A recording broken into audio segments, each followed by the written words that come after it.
สบายดีพ่อแม่พี่น้องป้องปายมาพ้อกันยามแรงเนาะมาพ้อกันยามแรงผู้บ่าวโอมใส่ม่องเพิ่นมีเรือส่วนตัวได้ผู้บ่าวโอม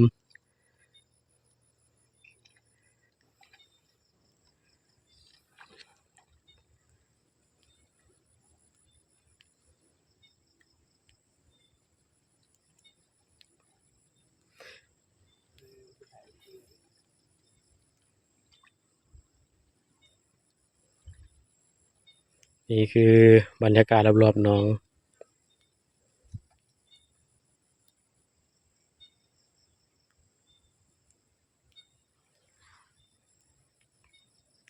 บ่าวโอม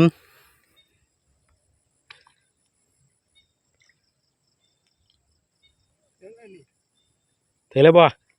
ถึงป่าแล้วผู้บ่าวโอม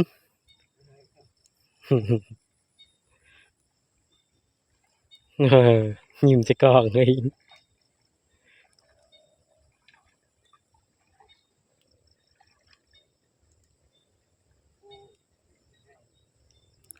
คลิปเฮาก็จ